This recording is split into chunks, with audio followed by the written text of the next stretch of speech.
home. You know, it's home. It's where Clint and I decided to lay down our roots, and we don't have any desire to leave. As I've looked to see what else is out there over the years, there's nothing that compares to this town and the communities that make up the Pocahontas area school system. Through the years, the resources that we've been able to provide in this town, I don't care if it's the hospital or EMS, law enforcement, the businesses uptown, they've all changed to some degree, but the people of Pocahontas and Pocahontas County are what you could always count on is for them to be genuine people. Something that I appreciate very much in my time here in Pocahontas is having that close-knit community and people taking pride. I think generally Pocahontas is very community driven, so being able to just have a good quality of life and do the activities that you want to be able to do here locally. That's kind of what I think of when I think of Pocahontas.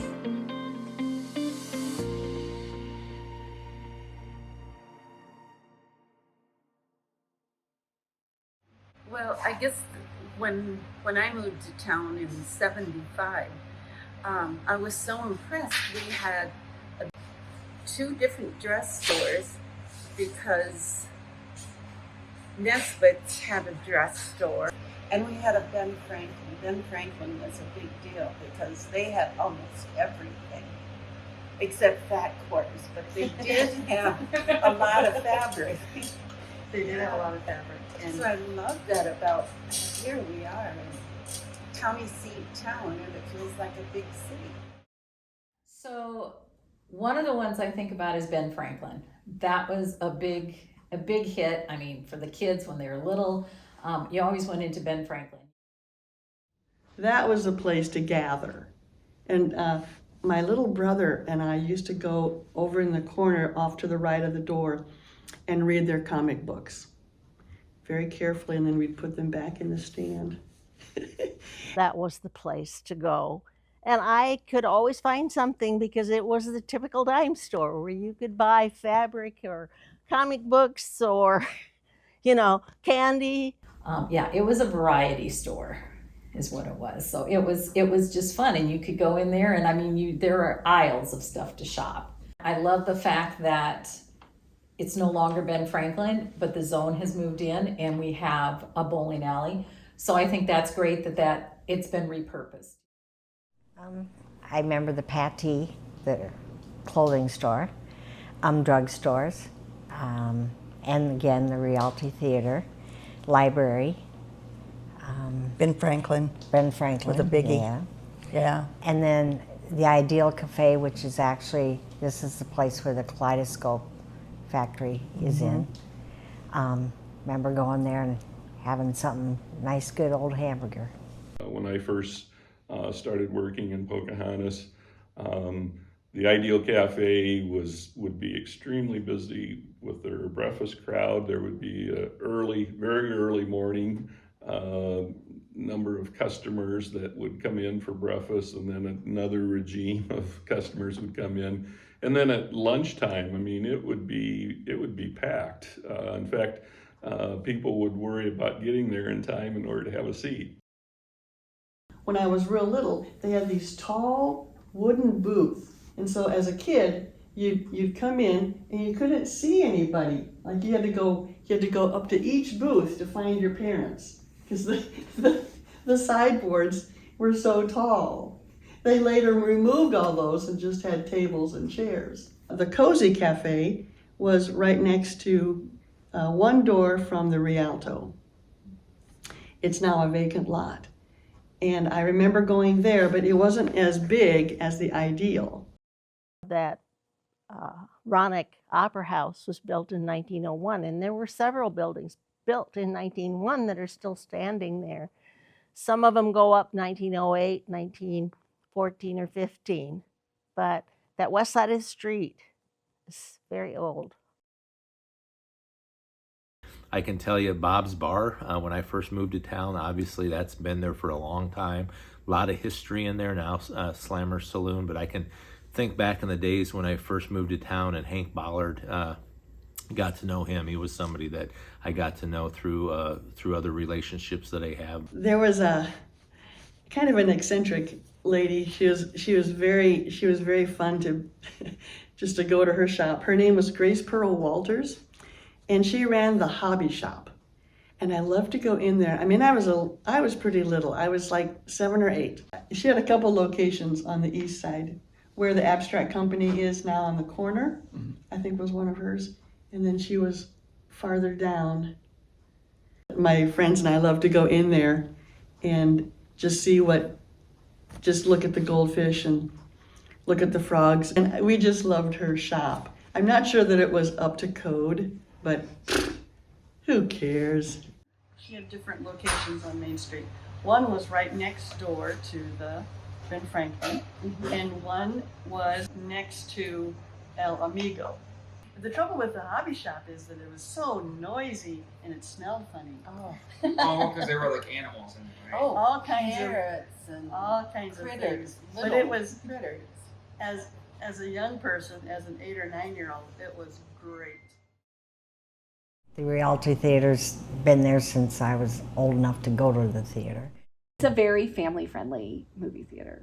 And I just love that there are free movies all summer. It's something my boys have been coming to, even though we live outside of town. I try to make an effort to get them to as many of those movies. I spend more on snacks than I would on movie admission, probably. I mean, I'm like, all right, we didn't pay, get all the snacks you want. They eat so much popcorn in the summer, but it is the best popcorn, so like it's not a bad thing.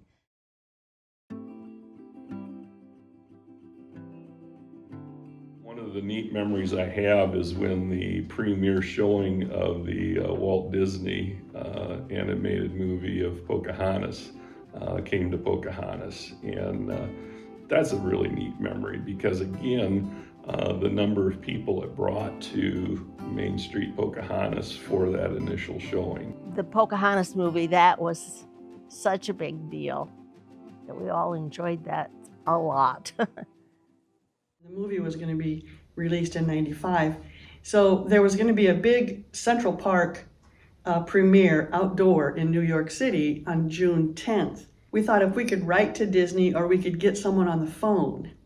And so I was able to get a secretary to one of the producers. Dick Cook was a producer. And I was able to get his secretary on the phone, and then she put me in touch with the publicist who was in Minneapolis. So they came down to Pocahontas to kind of scope out the town.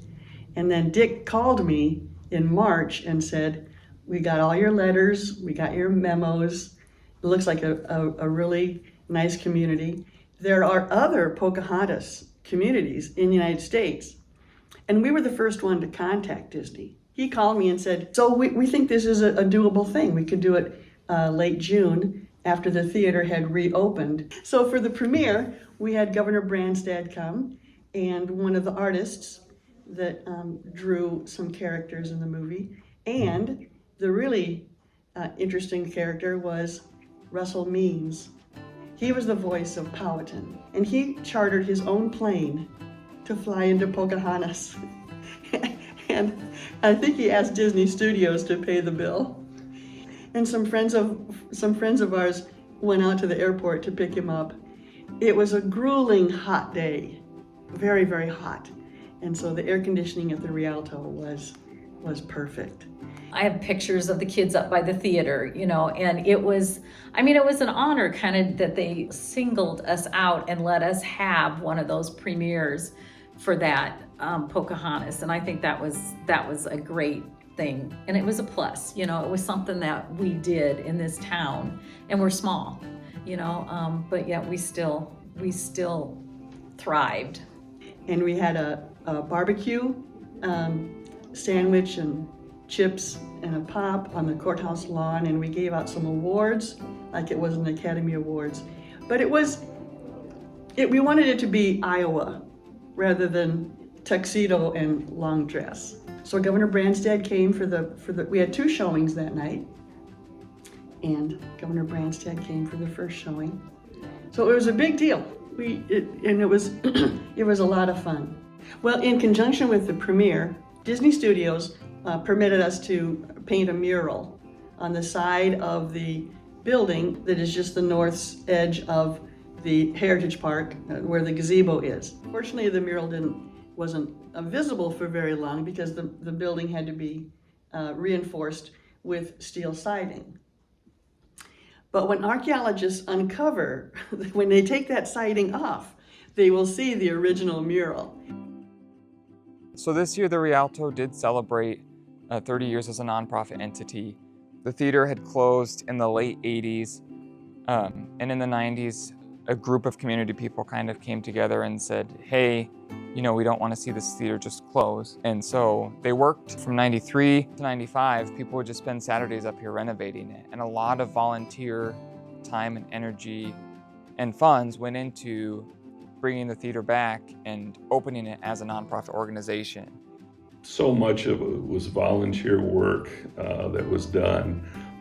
There was a lot of planning even prior to the remodeling taking place. But it's something I think that Pocahontas takes great pride in, of having that Rialto Theater on Main Street, Pocahontas. And it's nice to be able to give back, you know, such as the 30th anniversary celebration, having a free meal in front of the theater, having a concert inside, doing other things like the Free Kids movie, doing things like a comedy night or bringing a special act to the theater. Being able to just be kind of a community hub is a really cool and special thing for the theater. Main Street certainly was kind of a focal point as the Ragbri riders came into Pocahontas. Ragbri, for instance, that was very fun and interesting people. I mean, lots of interesting people. It was an awesome event for Pocahontas. And it was just really neat seeing the first of all, the number of participants in Ragbri, and then the number of community members and residents of Pocahontas County coming to Pocahontas that day. And it was a really, really neat event for the community of Pocahontas to see that. So back in 2016, I graduated high school, and I had gotten into like listening to podcasts and stuff. And one of the podcasts was promoting this Road to Greatness contest that PlayStation was putting on. And so you could make a video, enter this contest to bring them to your hometown. So I got together with a friend, Lindsay Hubble, and had her record me. I just made a video going around Pocahontas talking about how we're more remote than most communities, but that doesn't mean, you know, we should be excluded. So lo and behold, throughout the whole summer, I'd kind of kept getting notified by PlayStation that I was in the running for this contest. And it got down to I was one of the finalists that they were considering coming to. And so it was late July when they finally made the announcement, and I was one of the 4 nationwide winners. So it was late August, I want to say the 26th or 27th in 2016, they came to Pocahontas. You know, they took over the zone, they took over the Rialto, set up gaming stuff in that, had the semi right out in front of the theater. The zone was set up to be PlayStation VR, which hadn't come out yet and was coming out, I think, that fall. And so, like, the people of Pocahontas were able to experience a gaming console for virtual reality before a lot of other people in the world. And the PlayStation people had told us that we had some of the longest lines for the Road to Greatness tour, is what they called it, than even like cities like Orlando and New York and Denver, Colorado. And so that was just a really, really fun experience and fun day to get to have in Pocahontas that I will remember for the rest of my life. So Pocahontas is very proud of its mock trial history. As the slogan goes, the pride is in the tradition. And Pocahontas has 6 state titles, the most recent being in 2014. And we are also home to 1 great national title that was secured in 2001. I was involved in the very first mock trial team in 1983. And the principal at the time had called me and asked if I'd like to help with this new program that Drake was instigating. And I said, God, that sounds like fun. My fondest memory was the year the final 2 teams were Pocahontas. That was 2001. Thank you. Because, so Tim McGill brought some photos that we scanned at the Record Democrat, and he said the thing I remember about that year was that no Pocahontas team lost except to another Pocahontas team.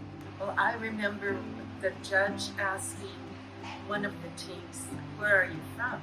And one of the kids spoke up proudly, "I'm from Pocahontas." He asked the second team, "Where are you from?" "Pocahontas." And then everyone cheered. It was just wonderful. My friends Ben and Sylvia Olson, their son Sky, was on that team. And they had gone to nationals in Omaha. And they called me in the middle of the night when the mock trial team had finished and everything was tabulated. And I remember Sylvia saying, "Carol, guess who the national mock trial champion is?" And I said, "I don't know." She says, "Pocahontas." My oldest daughter was a member of the national championship mock trial team, and so that's certainly a memory. And at the time that took place, I remember when they returned to Pocahontas, and I believe they got to ride the fire truck, and of course it went down Main Street, and the number of people that came out for congratulating them and celebrating the championship that they won. Many times when a team goes to the state tournament, then the fire trucks and the citizens meet them out and then bring everybody into town with honking and the fire siren. But that was really fun. All the fire trucks were out, the parents and other students, this big entourage of welcoming the mock trial team home. The evening after the competition, I had came back home. My wife stayed there for the banquet, but I came back home. My daughter, when I asked her the next day how the banquet went, she said it was pretty neat, but she said there was this old guy that talked about business. And so I asked my wife, I said, "So who is this old guy that talked about business?" "Warren Buffett." My daughter had no idea who Warren Buffett was. Mock trial is an unclassed event. Unlike athletics, where the small schools compete against small, medium, large. Not mock trial. It's not classed. So any small school can go against an urban school, and that makes the victory that much sweeter. What always caught my attention was when the fans followed the team in, and the official people would see us coming in like stormtroopers, and then everyone would have to stand up who was already seated, and we'd move to a larger room because our fan base was so large. Do you remember that, Carol? Oh yes, many times. By a split decision of 3-2. Get any closer. By the judge's decision, the state champion is Team QUC.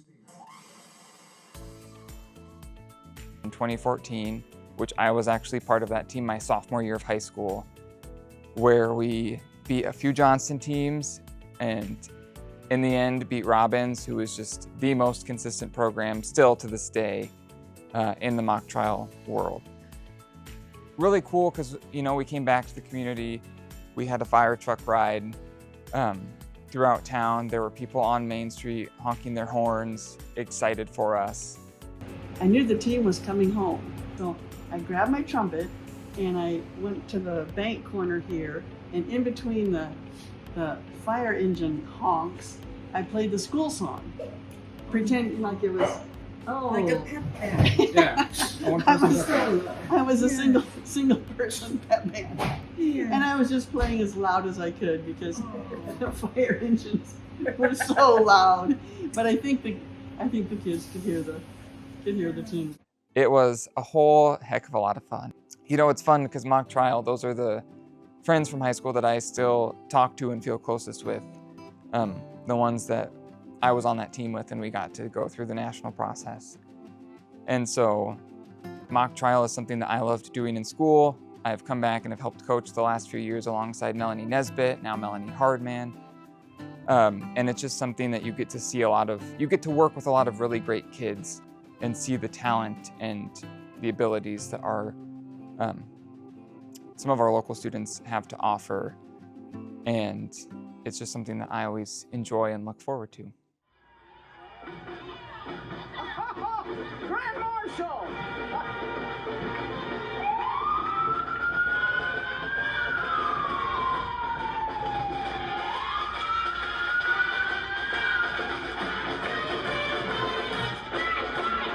You know, when the homecoming parade is on, the high school band plays the school song. The homecoming parade was always a big deal, I mean, even when I was a kid and when I was in high school. And then the Heritage Days parade, I mean, I think there was some Heritage Days parade where there were 100 entries. You know, people came from various parts of the state. The Heritage Days parade is always just a really good parade. I love a parade. I mean, and it's one that just takes a nice amount of time. Like, it's not one that's just done in an instant. The parades have been fun, and I mean, and you know, Heritage Days is a really big thing, and it's a cool thing because people come back. They've gotten different entries into the parade that have been really fun. We've had street dances downtown, and those are really fun, or under the tent, you know, we've had things like that. So there's a lot of things that have happened in Pocahontas. Other smaller towns do have their own little celebrations, but I don't think they have as many. I don't feel like they have as many, or maybe as large of events that they will have as opposed to what we do. I've enjoyed the Heritage Days, and I have pictures of some of us garden club members wearing our bloomers, which we cobbled up some flowery and walked in the parade. I mean, we did some silly things too. Probably not long after I started the newspaper, we were talking about what would need to happen in 2020 and get a book together. And COVID happened, and a lot of things didn't happen. It's probably the easiest way to put it. And stuff just got postponed, and it was a weird year. And then, you know, everybody said, well, we'll do it in 2025. And then they decided to apply for RAGBRAI. So I feel like there was like a practice of like, let's gear up for a big event. And now here, you know, with 2 weeks ago, we are doing a book, and it's going to be really cool. Very much looking forward to this celebration. And I know it was postponed for 5 years, and I was mayor at that time, and I was very disappointed at that time. I wasn't going to be mayor when the celebration, well, it worked out, I guess. But in any case, I just hope this celebration is as great as what they can be. So part of the 155th celebration, the chamber decided to have a mural put in at Heritage Park. Shelby Mitchell of Shell Designs did that mural for us and did a phenomenal job. So we're excited to have that mural on Heritage Park, especially with all of the events such as Art in the Park and Heritage Days, and you know, the car show and Princess City Carnival. You know, they all take place on Main Street, so it's nice to have that very vibrant pop of color to commemorate our celebration and be kind of a new landmark for the community and celebrate the other landmarks that we have. We're working with the Laser Shop students to provide community t-shirts, and that has been a great experience to, you know, support that club organization within the school, but also have it be one less thing that the chamber's having to worry about in planning the event. 2 years ago, the Pocahontas County Courthouse hit its 100th anniversary, and they were able to excavate a time capsule and open it up, and it was in very good shape, and all the papers had survived, and there were pictures and coins. It was really fun to go back into the newspaper archives again and read about how many people showed up for that celebration. And we're talking thousands of people, and 2 or 3 times the number of people who would have lived in Pocahontas at the time. People came from all over, had an all-day picnic, listened to speeches. It was a whole shindig, and people were super excited. I do remember the time capsule situation. Yeah, that was kind of unique, and that's always fun. Uniqueness of the things in the past as it was represented in that time capsule, and how far back can I go to remember those things that were in there? And it's surprising. I have more of a time span there than what I like to think of, probably, but in any case, I just find that unique. And you know, when you get 3 loaves of bread for $1, and that those kind of things, you know, that I find unique in seeing how that's all changed. The Heritage Days, Art Walk, Christmas Parade, and Or the car show that comes through. And that means different people. I mean, you get, when you have some of your main events, you get the town people, but that brings in a lot of different people.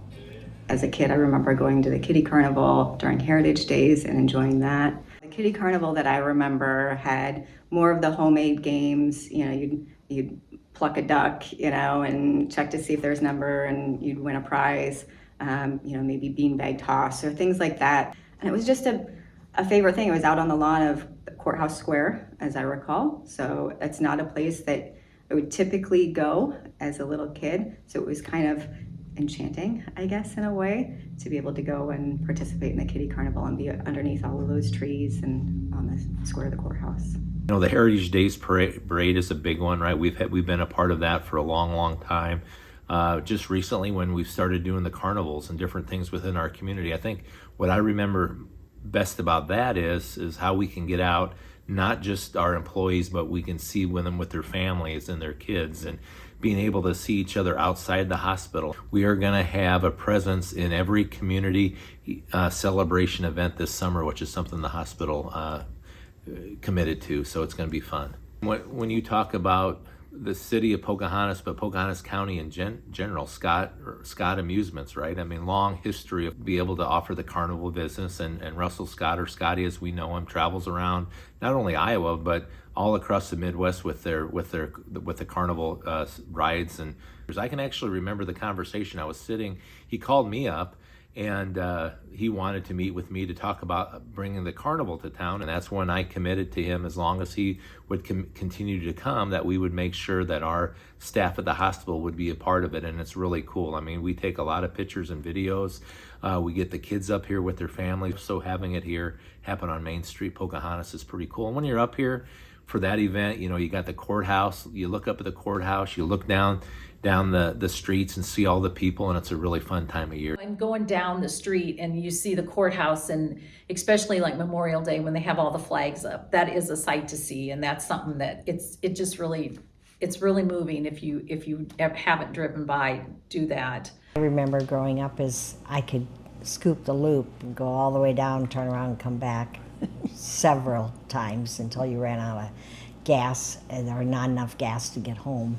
That's a big thing that I remember seeing our friends. When you'd go somewhere and then you'd come home, you'd always make a loop through Main Street just to see what was going on. Scoop the loop. Scoop the loop, just to see anybody. Gas was only, a couple cents a gallon. You could take a collection of all the people in your car, and then you could fill your tank. Everybody throw in a quarter. And so scooping the loop was real important in high school, because you wanted to see who was out, and you wanted to see who was with everyone. Like, she's with him. Oh, I didn't know. Oh. And so our loop was to come up Main Street to the courthouse, but don't go to the back of the courthouse. Then you get out of the loop. When you come up to the courthouse, you have to do the U-turn right there. Then go back down. Then when you got to Highway 3, so there you went down Highway 3 to the statue, turned around, came back, and did it all over again. And I can remember there were a few times when there were so many cars scooping the loop, you had to wait your turn to get in. Someone had to let you in, because there was a stoplight at Pokey State Bank. That was when we had a stoplight there. Finally, the city took that out and said, this is a waste of time. Let's just put 4 stop signs here and keep people moving. I really like the gazebo, the art in the park. Art in the Park is something that actually was started back in 2018 when I was an intern for the chamber, and Carmela Schultes was the executive director. And it is just free music at Heritage Park. You can come out every Wednesday, but ever since that summer, it kept going. Lindsay Hubble was the chamber intern the summer after me. We had Art in the Park in 2019 because of her. We didn't have it in 2020 because of COVID, but ever since then, we've had it, and it's become every single Wednesday in June and July. You can go listen to free music. It's live and it's local. That's what I like. I just don't think there's anything more quintessentially small town than coming uptown, bringing your lawn chair, listening to some live music. Maybe there's some popcorn. Sometimes there's popcorn. Get a snack. Seeing people catching up and like being in a community. It's good to give people just something that's like, it's consistent. It's always going to be at this place, at this time, on this day, almost every week of the summer, so they can make it sometimes and miss it sometimes. Just giving people just a simple, easy thing that doesn't require anything of them. There's a good variety that's played throughout the summer, and it's all really easy stuff to listen to, very family friendly. And it's an activity that we take a lot of pride in at the Chamber, and is just one of kind of the more newer events that we have added. I enjoy the art walk in the fall with all the different vendors who come. I like that about Pocahontas, that we don't have to just have events in the summer when it's hot or whatever. So I like that about Art Walk. The first year that I started working for the newspaper, I came to my first art walk, and it was one of the really nice years. It was like t-shirt weather outside, the sun was shining. So it was a little funny to be shopping for Christmas presents on a 55-degree day in November. But then there was another year that I came, and it was just snowing a little, but it wasn't too cold. Bonnie used to pipe out Christmas music. Yes. So there was Christmas music as you walked around, and it was just, it just felt a little like a step back in time, a little step into a fictional world. And then I love going around and talking to people about the stuff that they make and why they made it and why it's special to them.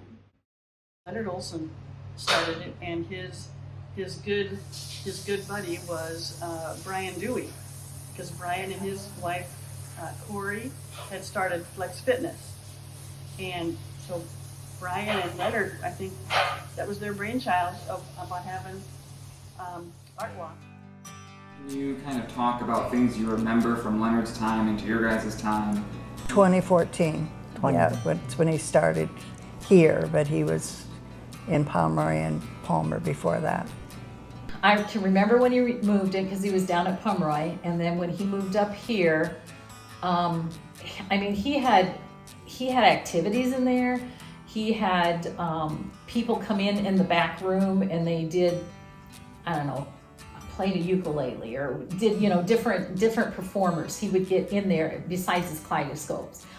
He was a storyteller himself, so you could sit and talk to him. He was a lot of fun up here, and just the talent he had. And he was one of the visionaries too, I think, that was looking at what can we do to keep Pocahontas thriving and what can we do to keep it better. He was a good guy. Oh, it's amazing how many people come from all over. I've had a lady who, she had a foreign exchange student like 30 years ago, and she was from Germany, and she brought her back here, and they brought things, and so our stuff has gone all over the world. So yeah, it amazes me how many different people from all over come, and they just, and the connections, you'll go, well, what brought you here? Well, they knew somebody from Rolfe or somebody in the area, and they come back here, and this is a place that they come to because they can take something from Pocahontas back home with them. We have bus tours that'll stop here, and also we will do school activities where they come, a class will come here, and then we show them how to make and how a kaleidoscope works. And we've got the big kaleidoscope that they can look at here in our shop. The kaleidoscopes that are coming in now, and that was a big project, and it's a fun thing, and it's a unique store we have here in town. The tourism people talk to me about making these kaleidoscopes, and I went all the way down to Texas to look at one because someone did one down there and got a lot of ideas from that. But it originally started with that cardboard one we have in the shop, and it just escalated from that. There will be a total of 11 in Pocahontas County. Okay. The giant kaleidoscope in Pocahontas is at the Gateway Park, down the end of Main Street and Highway 3. Come on down and take a look at it. The Chamber can be a good catalyst for making a lot of good things happen in the community, such as the new life-size kaleidoscopes. That was a grant that I helped write alongside Mary Jo Litweiler from Pocahontas County Economic Development Commission and the Pocahontas County Visioning Committee. We worked together to make that happen, and now our county has 11 kaleidoscopes. I remember actually doing the street pianos when Leonard was alive. Oh my gosh, we thought it'd be so fun just to put pianos on the street like we've seen in other towns. We started doing that. People donated pianos. We painted the pianos. People were like shocked, like why are there pianos on the street randomly? It's raining, you know, like, but it was just so cool to see people play them, and I would go up and play them once in a while. It didn't last super long, but it was just a great memory of having a connection to your hometown and something that makes us unique. I was in Princess City Players for a couple years. That was a very fun organization. Bob Miller and I started the Princess City Players and got people together to act, and we had to build stages all over town. We built at the old Princess Steakhouse out, the golf club. We actually did a couple plays in the courtroom. And I like to do everything. I like to act, I like to paint the set, I like to, you know, do all the backstage stuff that was necessary sometimes. And we did work with the community chorus on a couple of musicals. Early days in community chorus, all of our shows were in the gymnasium. It's a small stage, and sometimes we would have a stage extension. But then having our show in the theater was a big step. It has backstage and costume and changing rooms and lighting and sound, and it was a big deal. Princess City Players, Community Chorus, all of those groups that have been active over the years. It's just another outlet for people to have, I think, around here, and that's just been really good. I think another big, awesome memory of Community Chorus Days was the Madrigal dinner that we did at the Expo Center. And then another year we did more of like a dinner theater kind of show there, where we had the community band play. We sold tickets for this catered dinner and music and dancing, and that was a highlight. That was really fun back in the day. So the whole chorus is on the theater stage, and I was supposed to step down off the risers to sing with Andrea Christians and my sister-in-law Beth Hudson on a song called Jump. I thought it would be funny if I jumped down to the floor rather than just walk. So when I jumped, my brain turned off and I landed on the wrong foot, because I would normally land with my right foot out, my left foot. And by golly, I wrenched my knee. And some gentleman had to carry me out and load me in the car and take me home. And I saw the orthopedic surgeon, and I had a bone chip in my knee, which meant that I had to wear one of those plastic knee braces. The saving grace is that Larry Meyerink still let me sing in the chorus, but I was sort of in the back on the side, and I had to sit on a stool. The whole chorus was like, oh, Carol, don't do that again. It's 2001, we're in the community chorus show. We were doing a pretty fun pop music set of some kind. And I mean, I was, probably 26 or 27 at the time, and we were just having the time of our lives. And I'm standing by Carol Hallman, and the song is Jump by the Pointer Sisters. And here's me like, oh, we should totally jump off the risers during this part. And so she, of course, Carol, cannot be outdone by anyone. And so she does jump off the risers, lands wonky. It was not good, whatever. And the song kept going. And of course we didn't deal with her until after the song was over, but it's all good. Poor woman. I wore that plastic knee brace for 6 weeks. But I learned my lesson. I haven't jumped off any risers since 2001. And obviously having a strong school district with the renovations and new building that we did there helped this community. I remember the old school and what it was. You know, back in the old days, man, you had to go up 3 floors, and I didn't realize as much then as I might now how laborious that actually was, and that's not so much the case now with your 1 level floor, and I appreciate that as far as the uniqueness that comes along with that structure. I was also fortunate enough I got a picture of the first classes that came through the school over there. The facilities have been greatly improved. And, you know, when I started teaching here, I was driving to Rolfe every day in the middle of my day to rehearse the middle school kids. And wasn't a few years after that the Rolfe building was not functional anymore, and we had to make adjustments quickly. Facilities wise, we just have improved so many things over the years. And I think obviously, you know, taking in kids from other communities around us, that's a change that's been ongoing.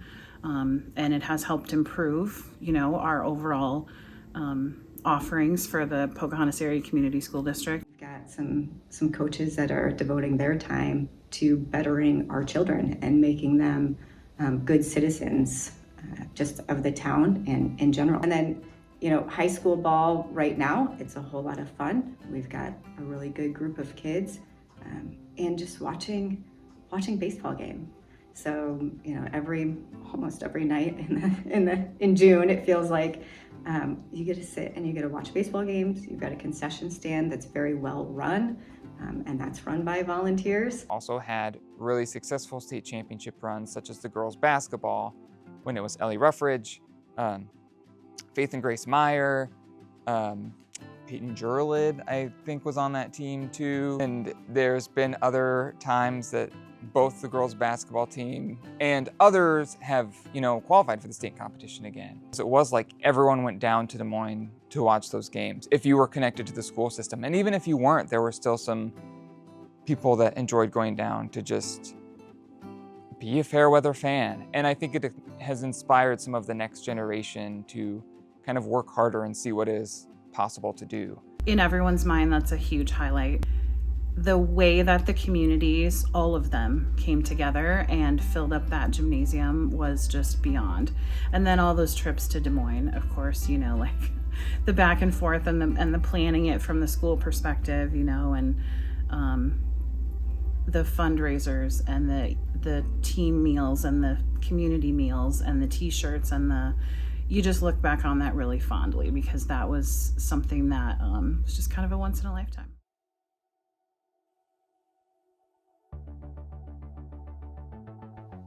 What's interesting is the amenities that I think of, a lot of them were built by the community. So a group of people coming together in order to build that. So the hospital is one of them. The swimming pool is another one, the golf course, even the airport. Pocahontas has made some good strides to be progressive, to stay up to date, and I think the community recognizes that they have to compete with other small towns that are competing for jobs, school, services, housing, and things like, and recreation services. What's keeping us alive here is to be able to offer those specialty clinics, because when we can have physicians come here and keep our people from traveling to other towns, it helps our businesses in town. That's one thing I've always said. If we can keep people in Pocahontas to see an orthopedic surgeon, then they're not going to stop at Walmart when they go to Spencer and buy groceries, right? That helps our grocery store in town. That helps all the different businesses. But it's nice to still see Main Street remain full of businesses, and seeing more young people come back to the community. You really do see that. Seeing younger kids come in and want to raise their children in our rural town, and I think that's fabulous too. You know, we have the stuff to offer, so we have a hardware store, we have the grocery store, we have doctor's offices here. So I think gas stations, you know, churches, I think because of all that, and we still have it to this day, I think that is a big draw for people coming here. I'll go the other direction. All right, you went left. I'm following you. Right's clear.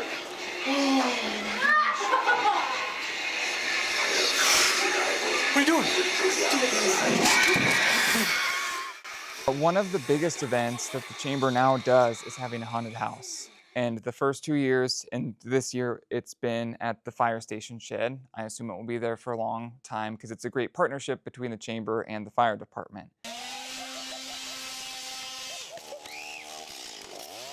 It's a huge undertaking that could not happen without Wendy Malachek for sure, but other great Chamber board members such as Heather Schoen, Karen McNeve, those three ladies and myself have really kind of embraced the project. And we have a lot of fun with it, but it's a very big undertaking. But it's brought in basically 1,000 people its first 2 years each.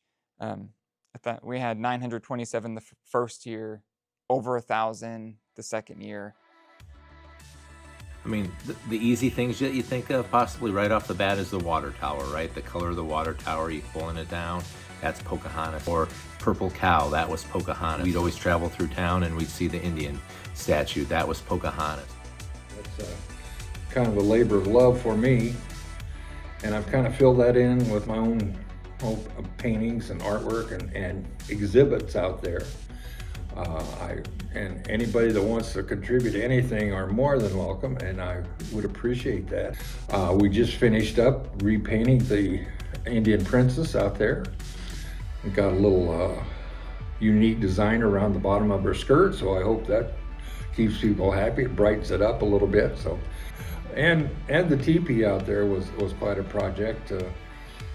Was involved heavily in that, designing and paying for that thing.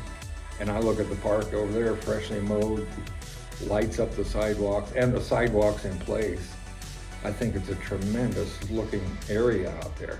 The city-owned property out by Elbert Park, I tell you, a lot of the memories that I grew up with my kids were spent out there in that area, right? Either playing soccer, baseball, or softball. A lot of summers out there, and we worked on the fields.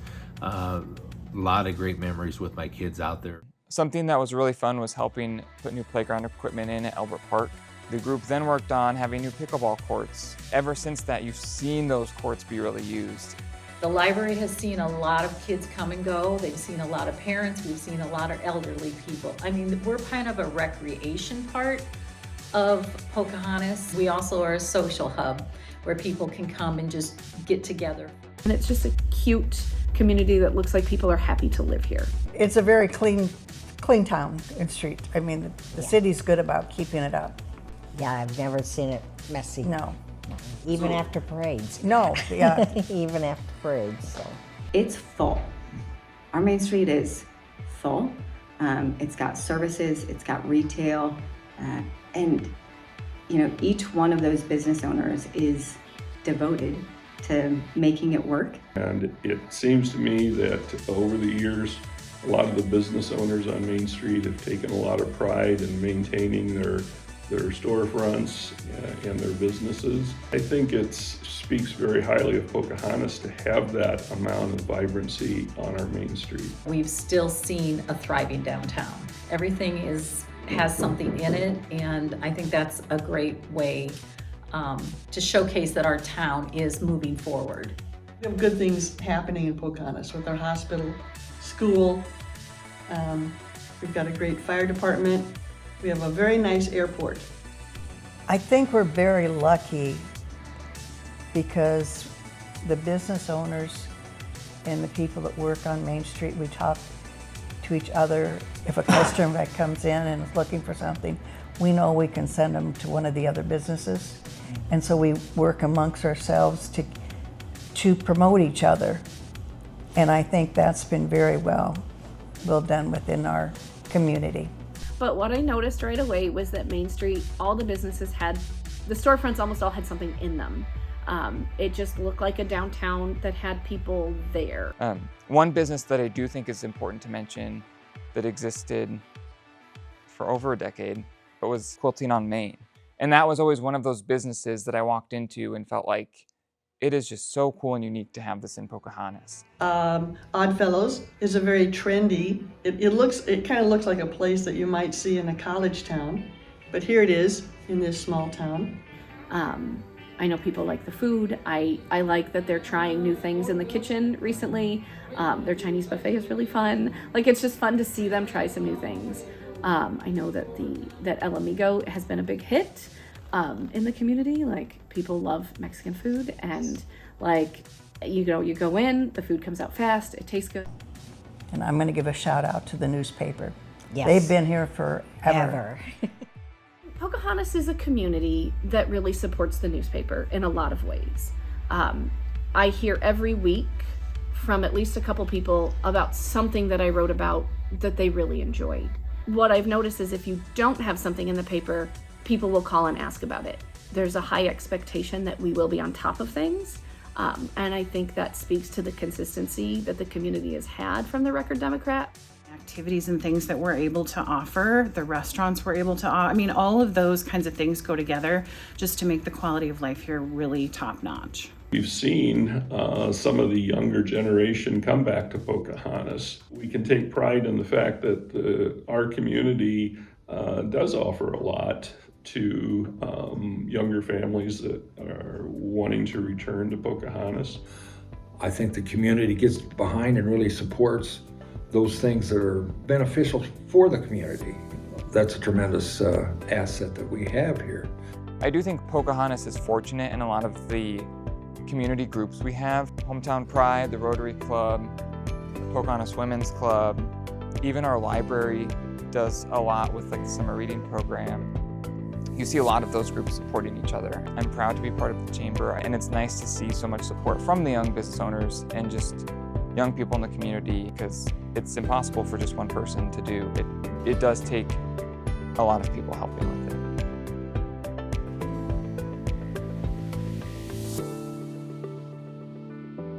Not a lot of main streets in small rural communities can boast that they don't have any empty buildings on their main street. Each one of those business owners is devoted to making it work. I just think it's such an amazing thing to have here and to be able to drive down Main Street and say, yep, this is my town. People here really care a lot about each other and about our community as a whole and its success. You know, we're celebrating, 155 years, so I've really been here for a small portion of that. I feel lucky for the opportunity that I've been given in this community. I think we have a lot of great people that work for common goals in this community.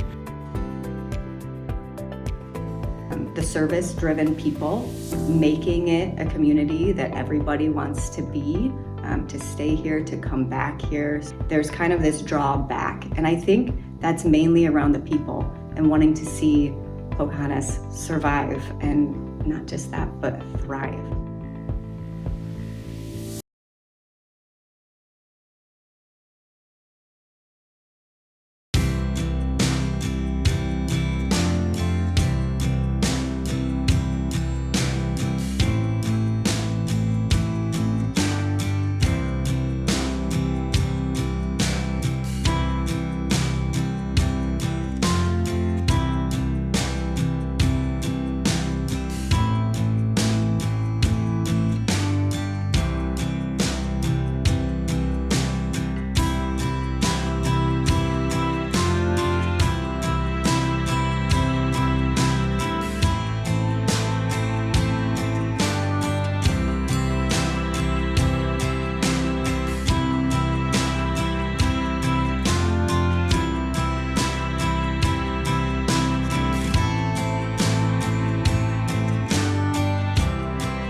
And that's my little Mercury Comet.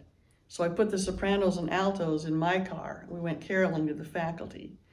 I had a knob on my steering wheel, which I think it might be illegal now. And it had one of those knobs on the steering wheel, you know, so you could turn the wheel like this. So we get to this big Y intersection over by the hospital, where there are 1, 2, 3 streets. It's just about 4 blocks west of the courthouse.